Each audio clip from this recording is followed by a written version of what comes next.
नमस्कार, प्राइमेट 4 आप देख रहे हैं। मैं हूं आपके साथ अनुराग सिंह और प्राइमेट 4 के खबरों के बकेट में आज कौन सी खबरें हैं सबसे पहले ये जान लीजिए। आपको दिखाएंगे उत्तर प्रदेश में कैसे उपचुनाव से पहले पोस्टर वॉर जारी है।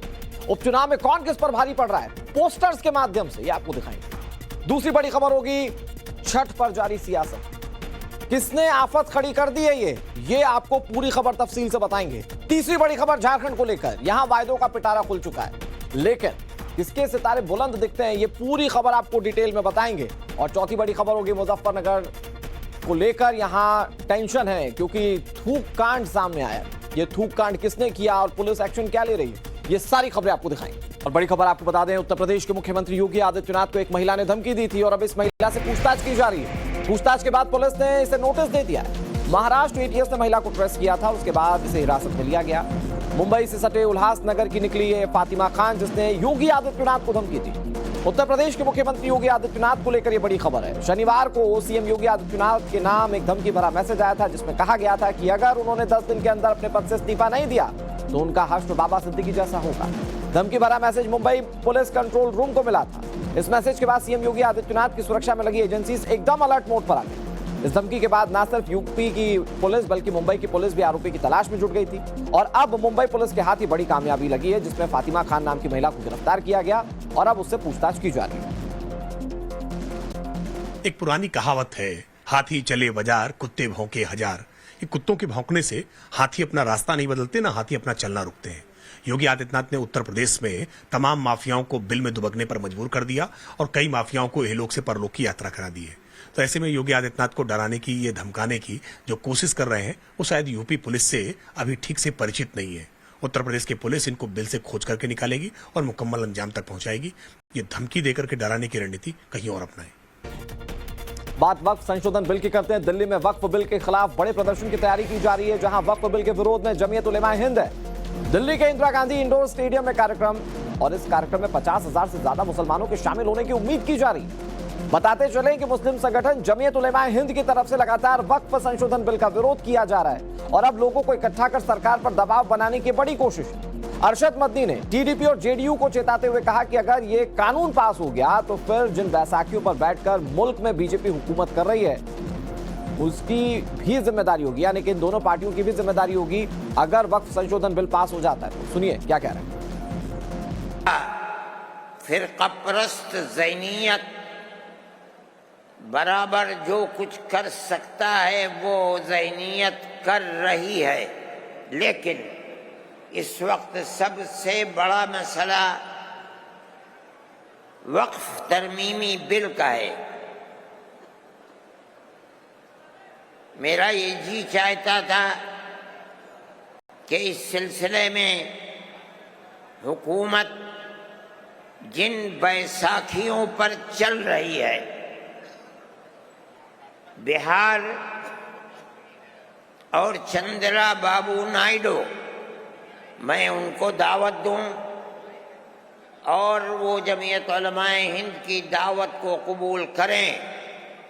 मुसलमानों के जज्बात इस मसले से कितना जुड़े हुए हैं वो अपने बंगलों में, बालाखानों में और असेंबली के हालों में बैठकर कभी नहीं समझ सकते।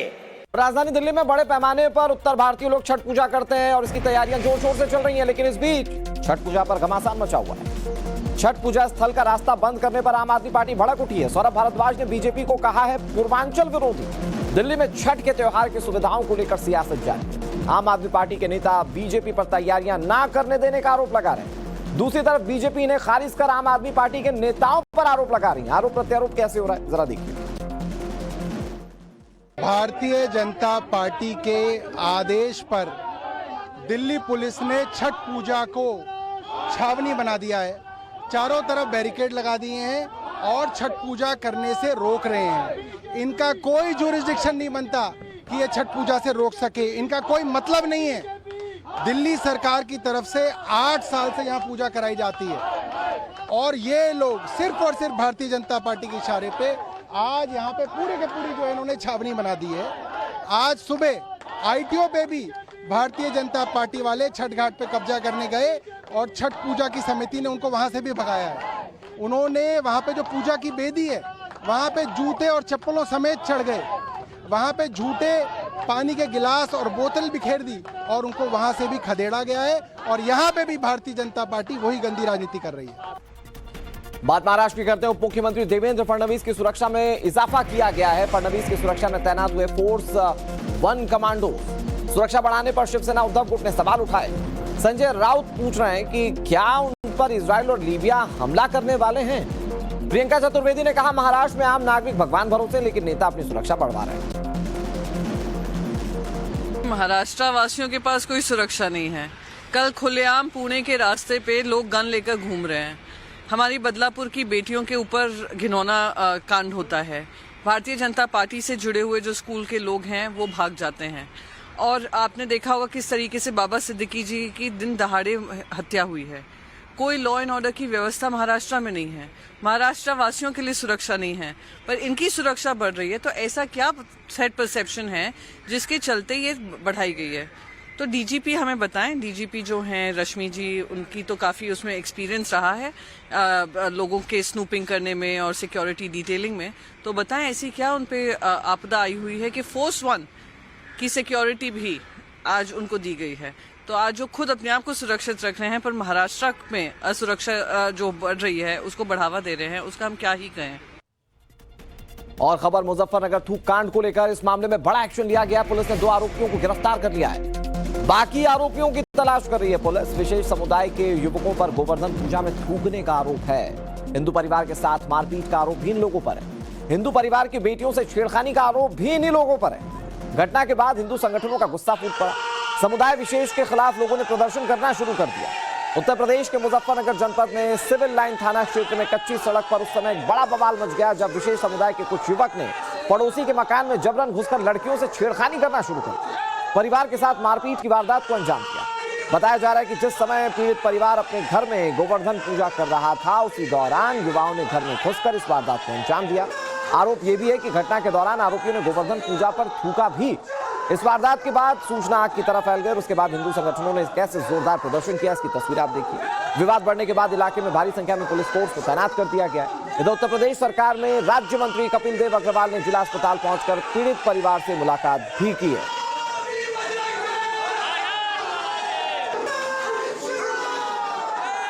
यहाँ पर ये हुआ, वो लड़की घर में पूजा कर रही थी, गोवर्धन पूजा थी आज।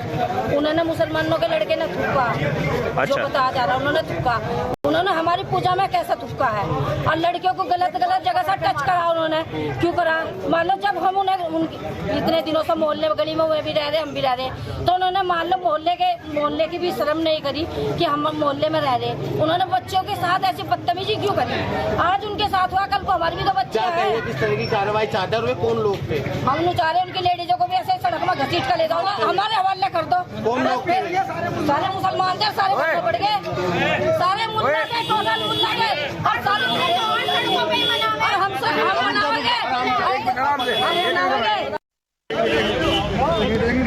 परिवार यहाँ जैसा जानकारी मिली, मैं यहीं रहता हूँ क्षेत्र में। सूचना मिलते ही मैं आया हूँ। परिवार में घुस के क्षेत्र के आसपास के सब लोगों ने जिस प्रकार से यहाँ गुंडाई की है, एसपीसीडी, एसओ साहब, चौकी इंचार्ज, सब लोग अधिकारी यहाँ हैं। भारतीय जनता पार्टी की सरकार है। उत्तर प्रदेश में माननीय मुख्यमंत्री योगी आदित्यनाथ जी की सरकार है। इस सरकार में आज तक किसी प्रकार का कोई दंगा नहीं हुआ है। जिस प्रकार की बदतमीजी, जिस प्रकार का माहौल ये खराब करने की कोशिश की जाइए, उनके खिलाफ सख्ती से कार्रवाई हो, सबकी गिरफ्तारी हो और सब लोग जेल भेजे जाए। इस प्रकार की बदतमीजी करने, घर में घुसकर महिलाओं के साथ घर में घुसकर बदतमीजी की गई है, उनके खिलाफ सख्ती से कार्रवाई हो, सबको जेल भेजा जाए। गुजरात की सूरत से खबर है, जहां उधना रेलवे स्टेशन पर लोगों की भारी भीड़ दिखाई दी। छठ पूजा के चलते रेलवे स्टेशन पर लोगों की भारी भीड़ है। स्टेशन के बाहर यात्रियों की लंबी कतारें हैं। कोशिश ये है कि प्लेटफॉर्म तक पहुंच जाए, लेकिन प्लेटफॉर्म तक पहुंचने में भी जद्दोजहद क्यों करनी पड़ रही है, तस्वीरें आप देखिए। छठ पूजा के लिए घर जाने वालों की स्टेशन पर भारी भीड़ है। ऐसे में हादसे और भगदड़ जैसे हालात लगातार बने रहते हैं। पुलिस मुस्तैद है। स्टेशन पर जीआरपी और स्थानीय पुलिस यात्रियों के लिए खास इंतजाम भी कर रही है, लेकिन वो इंतजाम कितने छोटे हैं, जरा तस्वीरें देख सकते हैं। हालात बिगड़ने की आशंका को लेकर कई बार तो पुलिस को हल्का बल प्रयोग भी करना पड़ता है। आप देखिए कि कैसे लोगों के बीच में पुलिस लाठी डंडों के सहारे पूरी व्यवस्था को बनाए हुए। अब ये 3 तस्वीरें आपके सामने। छठ का त्योहार है, लोग घरों को जाना चाहते हैं। पूर्वांचल के लोग इसे बड़ा जोर शोर से मनाते हैं। छठी मैया की बयार है और ऐसे में लोग घर की ओर निकले हैं। लेकिन आप देखें कि स्टेशनों पर कैसा हुजूम है। और ये सिर्फ अकेले एक सूरत के स्टेशन की हाल नहीं है, बल्कि राजधानी दिल्ली से लेकर पूर्वांचल की तरफ जहां पर लोग जाते हैं उन स्टेशनों का हाल कमोबेश ऐसा ही हर जगह।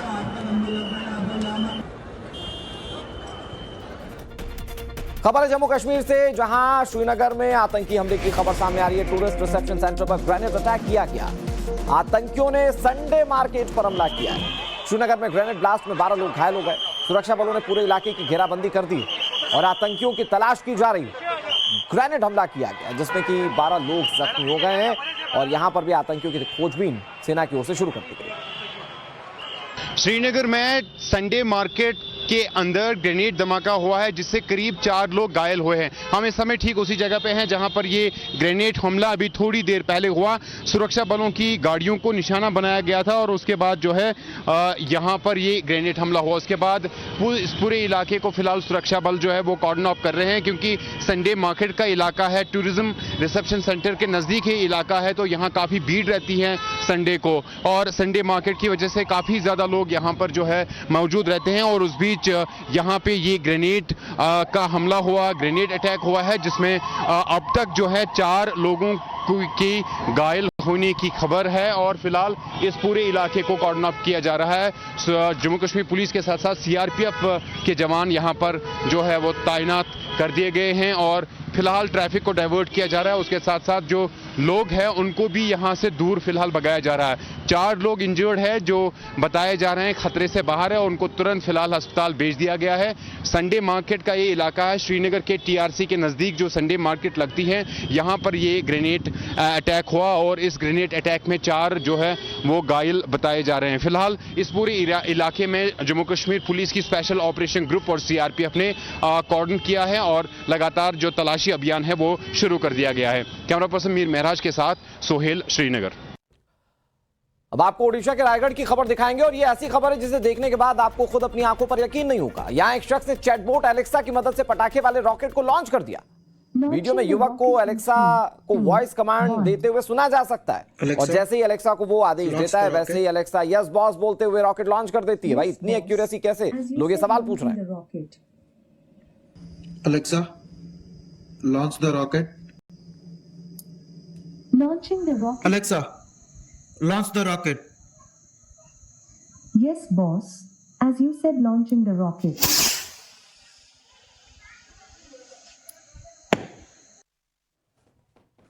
खबर झारखंड की सियासत से जुड़ी। बीजेपी ने झारखंड में वायदों का पिटारा खोल दिया है। केंद्रीय गृह मंत्री अमित शाह ने बीजेपी का संकल्प पत्र जारी किया।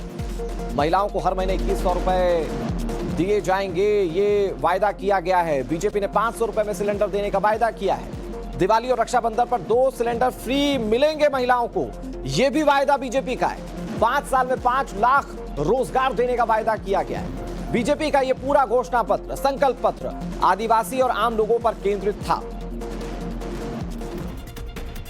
मल्लिकार्जुन खड़गे के बयान को लेकर गृह मंत्री अमित शाह ने कांग्रेस पर निशाना साधा। अमित शाह ने कहा कि कांग्रेस वायदे पूरा करने में पूरी तरह से फेल हुई है।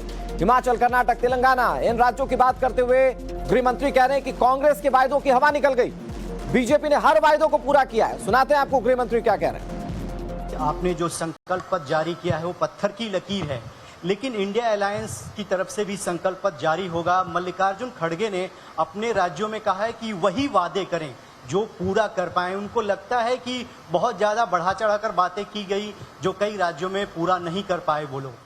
मैं यही बता रहा हूं, भारतीय जनता पार्टी मध्य प्रदेश, छत्तीसगढ़, राजस्थान कई जगह काम कर रही है। अभी अभी सरकारें चुनकर आई है 1.5-2 साल में हमने हमारे हर वादे को एड्रेस किया है और कांग्रेस पार्टी हिमाचल, कर्नाटक और तेलंगाना तीनों जगह पे दिए हुए वादों को पूरा करने में फेल गई है।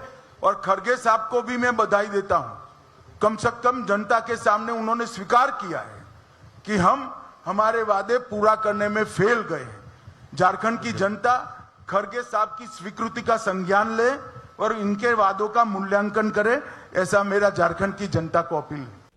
तो गृह मंत्री अमित शाह ने घोषणा पत्र जारी करते हुए क्या कहा वो आपने सुना, लेकिन उन्होंने हेमंत सोरेन पर भी निशाना साधा। उन्होंने कहा कि हेमंत सोरेन तुष्टीकरण की राजनीति बंद कर दें। बीजेपी सरकार झारखंड से घुसपैठियों को चुन चुनकर बाहर निकालेगी, ये दावा गृह मंत्री का है।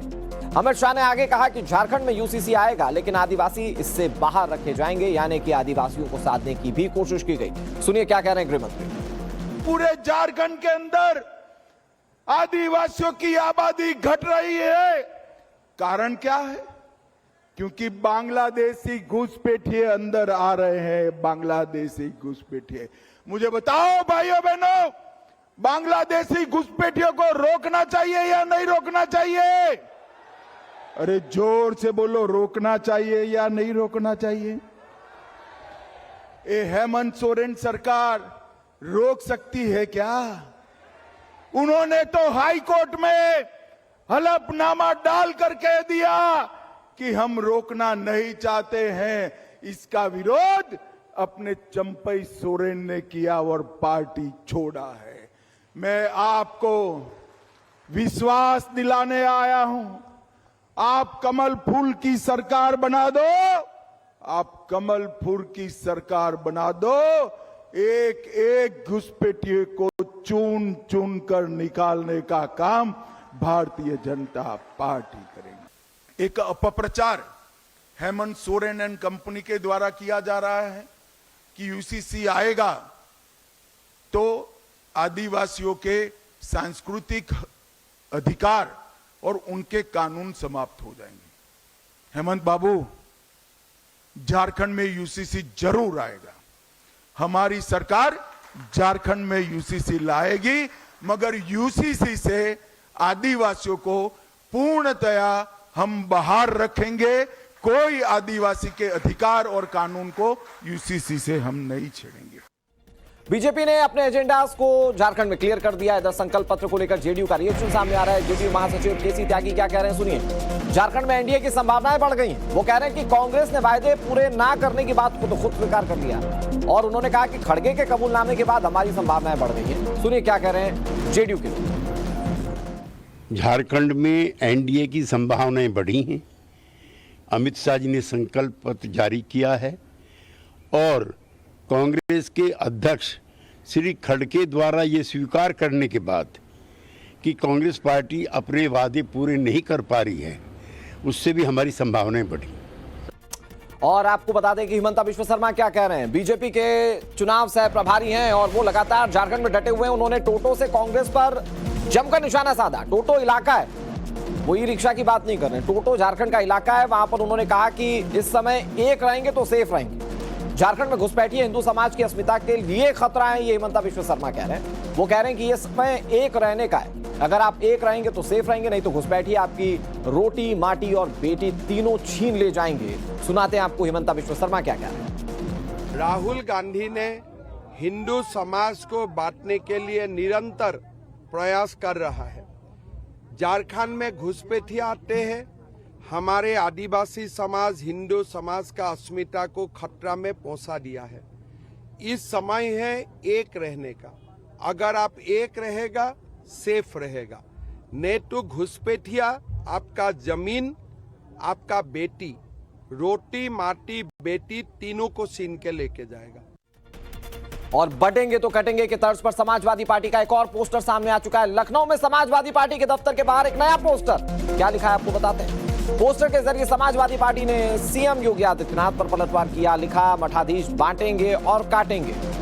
सिर्फ यही नहीं, समाजवादी पार्टी के इस पोस्टर में यह भी लिखा है कि पीडीए जोड़ेगी और जीतेगी। बताते चले कि सपा नेता अमित चौबे हैं जिन्होंने ये पोस्टर लगाया, जिसके बाद पोस्टर पॉलिटिक्स में एक नया ट्विस्ट एंड टर्न देखने को मिल रहा है। बटेंगे तो कटेंगे, योगी आदित्यनाथ के इस नारे की काट में पोस्टर से जवाब देने की कोशिश किस तरह से की जा रही, जरा देखिए, हमने जो पोस्टर लगाया है वो उत्तर प्रदेश की भावनाओं को हमने अपने शब्दों में पिरोया है। देखिए, बाबा सूबे के मुख्यमंत्री पहले मठाधीश है या मुख्यमंत्री है? मुख्यमंत्री से पहले मठाधीश है। एक मठाधीश, एक पीठ का पिठेश्वर।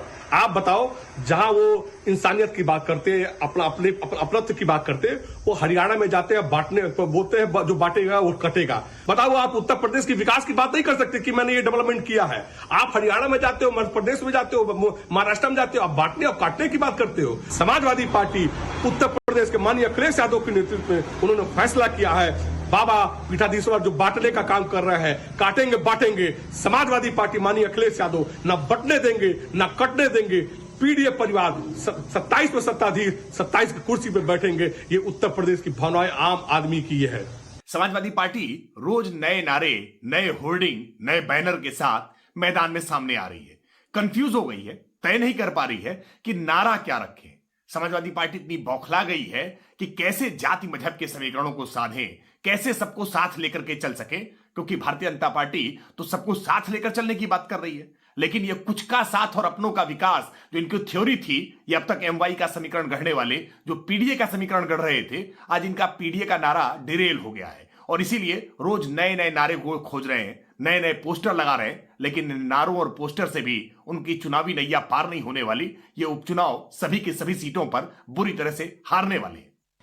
उत्तर प्रदेश में उपचुनाव से पहले समाजवादी पार्टी से लेकर बीजेपी बढ़त बनाकर अपना माहौल बनाने की कोशिश में जुट गए हैं और उसी कड़ी में समाजवादी पार्टी में लगातार हर रोज एक के बाद एक पोस्टर लग रहे हैं। एक नया पोस्टर लगा है जिसमें मठाधीश बांटेंगे, हमला योगी आदित्यनाथ पर और काटेंगे, पीडीए जोड़ेगी और जीतेगी।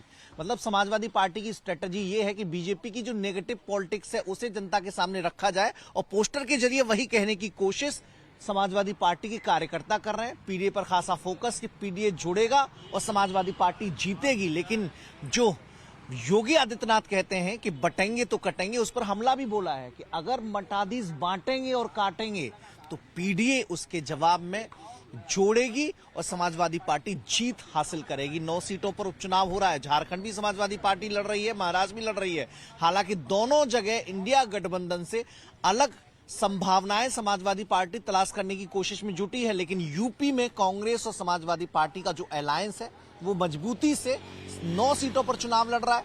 कांग्रेस सपोर्ट में आ गई है, एक भी सीट पर चुनाव नहीं लड़ रही है, समाजवादी पार्टी को समर्थन दिया है, लेकिन मुकाबला कैसे बीजेपी से हो तो पोस्टर के जरिए अपनी स्ट्रेटजी जनता के बीच रखने की कोशिश साफ नजर आती है। कैमरा सत्यदेव सिंह के साथ मनीष यादव, टाइम्स नाउ भारत, लखनऊ। और चलिए अब बहुत जल्दी से आपको दिखाते हैं कि कैसे जगह जगह पोस्टर्स लगाए जा रहे हैं और जो नारा बटेंगे तो कटेंगे का दिया गया है उसके बाद उसका जवाब कैसे दिया जा रहा है। लिखा गया कई पोस्टर्स में ना बटेंगे ना कटेंगे। पीडीए ने लिखा जुड़ेंगे तो जीतेंगे। समाजवादी पार्टी ने 27 का सत्ताधीश तक नारा दे दिया और अब समाजवादी पार्टी के दफ्तर के बाहर एक नया होर्डिंग जिसमें लिखा गया है मठाधीश बांटेंगे और काटेंगे, पीडीए जोड़ेगी और जीतेगी। यानी कि बीजेपी का एक नारा, समाजवादी पार्टी का या विपक्ष के कई नारे और काउंटर करने की कोशिश लगातार विपक्ष की ओर से बटेंगे तो कटेंगे वाले नारे पर की जा रही है। तेजस्वी यादव का भी रिएक्शन सामने आ रहा है। योगी आदित्यनाथ के बटेंगे तो कटेंगे वाले बयान पर उन्होंने बीजेपी को घेरा। तेजस्वी यादव ने कहा कि यह सुनने में ही नफरत भरा लगता है। वो कह रहे हैं बीजेपी का काम केवल जहर उगलना है, बीजेपी नफरत फैलाने का काम करती है। ये तेजस्वी यादव कह रहे हैं, सुनिए। ये तो सुनने में नफरत भरा लगता है, पूरी तरीके से ये सब नफरत फैलाने की बात होती है। इनके मुंह से कभी पढ़ाई की बात नहीं हो सकती, कभी चिकित्सा की, स्वास्थ्य की बात नहीं हो सकती, नौकरी बेरोजगारी की बात नहीं हो सकती, महंगाई गरीबी की बात नहीं हो सकती। इनके मुंह में इतना जहर है, केवल जहर ही उगलना इन लोगों का काम है। वो जहर उगलते रहे, हम लोग जनता के बीच रह के जनता के मुद्दे को उठाएंगे, जनता की लड़ाई लड़ेंगे और जनता को जीत दिलाएंगे।